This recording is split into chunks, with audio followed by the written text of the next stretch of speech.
En este video estamos revisando los derechos auxiliares del acreedor. ¿Qué vamos a entender por los derechos del acreedor? ¿Para qué sirven? Cabe preguntarse varios aspectos importantes.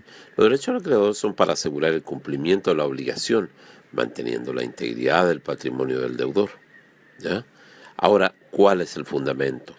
La garantía general. ¿Cuáles son las medidas? La medida conservativa, tenemos la acción oblicua, la acción pauliana, beneficio de separación. Para algunos, el derecho legal de retención. ¿Ya? Ahora las medidas conservativas son aquellas que tienen por objeto mantener intacto el patrimonio del deudor, evitando que salga de su poder los bienes que lo forman, a fin de evitar de hacer imposible el cumplimiento de la obligación. ¿Ya? Por ejemplo, a alguien, diciéndolo en términos coloquiales, y discúlpenme los profesores, alguien me debe dinero y yo tengo conocimiento de que va a distraer los bienes por una parte, o por otra parte se va a hacer imposible que me cumpla, por varias razones.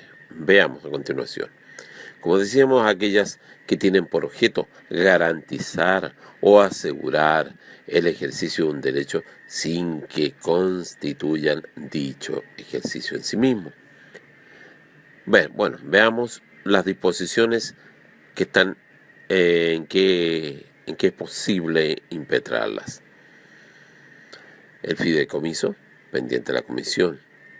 También en la asignación testamentaria bajo condición suspensiva, el acreedor condicional, los juicios de divorcio y nulidad de matrimonio, los juicios de separación de bienes.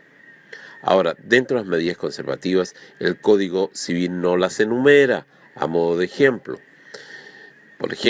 Vale la redundancia, por ejemplo, las medidas precautorias suponen el eventual ejercicio de acciones para el cumplimiento de amparo.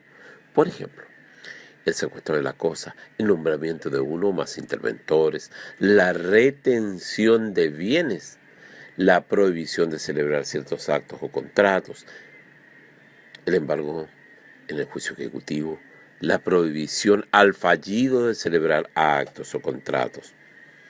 Por otra parte, tenemos la guardada oposición de sello al momento de abrirse la sucesión. Aquí se trata de una circunstancia externa, la muerte del causante, la que pone en peligro el patrimonio. Los muebles y papeles de estas se guardan bajo llave y sello para la confección del inventario solemne. ¿Ya? Eso lo vamos a ampliar en nuestros videos de derecho sucesorio y que pronto lo subiré. Por otra parte, la asistencia a la confección de inventario solemne, el título séptimo del libro cuarto del Código de Procedimiento Civil, del inventario solemne. Por favor, pueden leerlo un poquito. Por otra parte, el fallecimiento del causante busca limitar la responsabilidad del heredero por lo que reciba por herencia, ¿ya? En la liquidación o la sociedad conyugal. Veamos otra de las clásicas preguntas y suele ocurrir que nos olvidemos, la acción oblicua. Esta se asemeja a la representación, pero aquí el representante actúa en beneficio propio. La acción oblicua, subrogatoria o indirecta es el ejercicio de los derechos y acciones del deudor por parte de sus acreedores cuando el primero es negligente, o sea, el deudor es negligente para hacerlo. Los acreedores se colocan en la situación jurídica del deudor, ¿ya? De tal modo que si yo soy el acreedor y sé de que el deudor tiene un conjunto de gente que le puede pagar derechamente, voy a lograr obtener ese patrimonio para poder cubrir las deudas que tiene conmigo. Eso en términos coloquiales, por favor, no es lenguaje jurídico, pero en términos jurídicos es el ejercicio de los derechos y acciones del deudor por parte de sus acreedores. Cuando el primero es negligente para hacerlo, los acreedores se colocan en la situación jurídica del deudor. ¿Qué requisitos? El doctrinario, no, doctrinario. Interés del acreedor tendrá interés cuando con la negligencia del deudor queda comprometida su solvencia. La obligación debe ser pura y simple. La obligación debe ser cierta y exigible. El deudor debe ser negligente en el ejercicio de sus derechos y acciones. ¿Qué requisitos de las acciones? Deben ser patrimoniales, no proceden en los derechos personalísimos. Deben existir, el acreedor no puede contratar por cuenta del deudor. Debe tratarse de bienes embargables. ¿Cuáles son los efectos? El deudor negligente puede oponer las mismas excepciones que a su acreedor. No requiere de una calificación judicial previa a la acción. Beneficia a todos los acreedores. ¿Ya? La acción oblicua o surrogatoria hay que verla es clave que la existencia de la acción oblicua en el Código chileno, es clave entenderlo esto, para poder entender también la forma de hacer efectiva la acción oblicua. Está la existencia de la acción oblicua en el Código Civil chileno. Existen dos doctrinas al respecto. El Código Civil no establece la acción como regla general, sino que lo hace como excepción.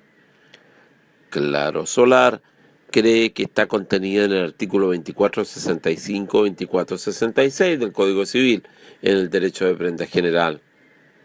Por otra parte, la forma de hacer efectiva la acción oblicua, el derecho de prenda, el usufructo y retención, los acreedores no pueden perseguir los bienes sobre los que están constituidos estos derechos, ya que no le pertenecen al deudor, pero pueden embargar estos derechos. Excepción, el usufructo legal o derecho legal de goce. Por otra parte, el repudio de donación de herencia o legado, los acreedores tienen derecho a hacerse autorizar por el juez para aceptar. La aceptación es hasta el monto de su crédito. En los demás subsiste el repudio. Por otra parte, cuando nos recordamos de derecho comercial, en el Código de Comercio, la enajenación de una nave. Cuando el comprador no ha pagado, los acreedores piden la resolución, la acción oblicua. Cuando el comprador ya pagó, acreedores piden la revocación, acción pauliana. ¿Ya? Bien importante este aspecto, ¿ya? Casos de semblanza, porque tenemos que hacer una relación acá en este caso. En el arrendamiento, el traspaso legal del contrato. Embargo de la cosa arrendada, los acreedores reemplazan al arrendador. Insolvencia declarada del arrendatario. Los acreedores pueden sustituirse en el contrato dando fianza cuando les interese mantener el arrendamiento. Pérdida de la cosa debida por el hecho o culpa, caso fortuito. El acreedor tiene derecho a exigir que el deudor le ceda sus acciones contra terceros, porque en el fondo el deudor no sufre perjuicios y no puede demandar la indemnización. Aspectos muy importantes para tomar en cuenta, ¿ya? Entonces, las acciones directas, ¿cuáles son? Son aquellas a través de los cuales el acreedor cobra su crédito a través del contrato que con otras personas ha celebrado el deudor, ¿ya? Por ejemplo, el contrato de seguros, caso en que una persona exige la reparación del daño sufrido directamente a la compañía de seguros con la que el deudor tenía un seguro contra terceros, el mandante contra delegado, los subcontratistas contra el propietario de la obra, ¿ya? Ahora, este cuadro me interesa que lo tomemos bastante en consideración. Las maneras de realizar actos fraudulentos, por ejemplo, hay otorgándose un acto aparente de enajenación, simulando deudas que no existen. Esa sería una acción de simulación. Por otra parte, podría existir la realización de un acto real, pero cuyo objetivo es defraudar a los acreedores. La acción pauliana. ¿Ya? Entonces, vamos a ver la acción oblicua, la acción pauliana. ¿Cuál es el objetivo de estas acciones? La preservación del patrimonio, que no están destinadas al cumplimiento mismo, pero tienden a asegurarlo. El fundamento, derecho de garantía general. Por una parte, la acción oblicua. El acreedor ejerce acciones que no le pertenecen. Acción pauliana. El acreedor ejerce acciones propias. La acción oblicua se basa en la pasividad del deudor en el ejercicio de sus derechos. Acción pauliana se basa en hechos que llevan a sacar bienes del patrimonio del deudor. Acción oblicua favorece a todos los acreedores. Acción pauliana favorece solo al acreedor que la ejerce. La acción pauliana. Esta está en el 2467 del Código Civil. Son nulos todos los actos ejecutados por el deudor relativamente a los bienes que ha hecho cesión o de que se ha abierto concurso a los acreedores. ¿Ya? ¿Cuál es la naturaleza jurídica? Primero, la teoría de la nulidad establece que la acción pauliana es una acción rescisoria, basada en el vicio del dolo, por tratarse de un fraude especialísimo, el fraude pauliano. Nunca olvidar, porque siempre se consulta por el fraude pauliano, que se realiza en perjuicio de terceros. Por otra parte, como segundo está la acción indemnizatoria. Respecto de la responsabilidad civil, se concibe este tipo especial de reparación, dejar sin efecto el acto ilícito. Tercero, la inoponibilidad. Se trataría de un caso especial de inoponibilidad porque en todo lo que no perjudica a terceros, el acto persiste. ¿Qué características? Es una acción directa, es una acción personal porque deriva de una relación de crédito, aun cuando carezca de todo objeto, si ella no va a implicar, ¿ya? Es bien importante, si ella no va a implicar, ¿ya?, al tercero adquiriente. Tercero, la acción patrimonial. Cuarto, el plazo especial de prescripción, 1 año. No se suspende por ser de corto tiempo, desde la celebración del acto o contrato. Efectos. Deja sin efecto el acto impugnado hasta el monto que perjudique al acreedor o acreedores que han intentado la revocación. Aquí veamos un primer punto, los efectos relativos. Subsiste el acto en todo lo que no perjudique al acreedor, por lo tanto no opera la nulidad del acto. Segundo, los efectos de la revocación variarán según el acto. Tercero, en los bienes devueltos pueden ser ejercidos los derechos de los acreedores. Cuarto, tiene por objeto preparar la ejecución del acreedor. Importante recordarse del 2467 del Código Civil. La acción pauliana. Por otra parte, también hay requisitos que se trate de actos patrimoniales que impliquen a lo menos un principio de enajenación, que el acto recaiga sobre bienes embargables.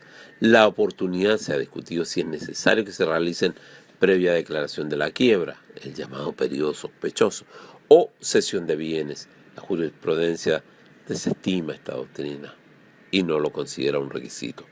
Cuarto, que el acreedor tendrá interés cuando el deudor sea insolvente y actúe en perjuicio de los acreedores, al otorgarse un acto impugnado, por ejemplo, al ejercitar la acción. Quinto, que la obligación sea pura y simple. Sexto, el deudor debe ser fraudulento, el fraude pauliano. Por otra parte, o por parte del deudor, ejecutar o celebrar el acto contrato con ánimo de perjudicar a los acreedores. Vivito, ¿eh? Por otra parte, de quien contrata con él, conocer el mal estado de los negocios. Y séptimo, si se trata de un acto oneroso, el fraude pauliano del tercero que contrata. Ahora, la situación de los subadquirientes. Actos y contratos a título oneroso se exige la mala fe de ambas partes. Actos a título gratuito, basta la fe del deudor. Y tercero, la situación de los subadquirientes, aquellos derechos que emanan del que celebró el contrato. El Código Civil no lo menciona. La doctrina mayoritaria opina que si la revocación procede contra el adquirente, también procede respecto del subadquirente, dependiendo, además, de la buena o mala fe de este último, si se trata de un acto a título gratuito u oneroso. ¿Qué vamos a entender por el beneficio de separación? Es el derecho que la ley le concede a los acreedores hereditarios y testamentarios a fin de que los bienes del causante no se confundan con los del heredero, ¿ya? De manera que ellos puedan pagarse preferentemente a los acreedores personales de éste. Es una medida de precaución, conservación del patrimonio, modalidad de la acción pauliana. Derecho a pedir la separación, los acreedores hereditarios, aquellos que ya lo eran en la vida del causante. También están los acreedores testamentarios o legatarios, aquellos cuyo crédito arranca su origen de la declaración de la última voluntad del causante, ¿ya? Quienes no pueden pedir este beneficio, los derechos prescritos, quien renunció a él por haber reconocido como deudor al heredero, si los bienes de la sucesión han salido de manos del heredero, se han confundido con los de este, de manera que no sea posible reconocerlos. Ahora, ¿contra quién se ejerce? Los herederos. La sucesión declarada en quiebra opera de pleno derecho. El beneficio de separación va a producir ciertos efectos que vemos. Primero, deja sin efecto los actos de disposición efectuados por el heredero dentro de los 6 meses siguientes a la apertura de la sucesión. Por otra parte, debe inscribirse en los bienes raíces que afecte. Se traduce en una preferencia para los acreedores y testamentarios. Inversamente, los acreedores hereditarios y testamentarios deben reconocer preferencia respecto de los acreedores personales del heredero, respecto del patrimonio personal de él. Hemos tratado de reunir de manera sucinta estos aspectos. Junto con este va un segundo video en relación al mismo tema con un esquema un poco más digerible, de tal modo que los detalles los podamos disolver y dividir en pequeñas parcelas respecto del tema principal, ya que son los derechos auxiliares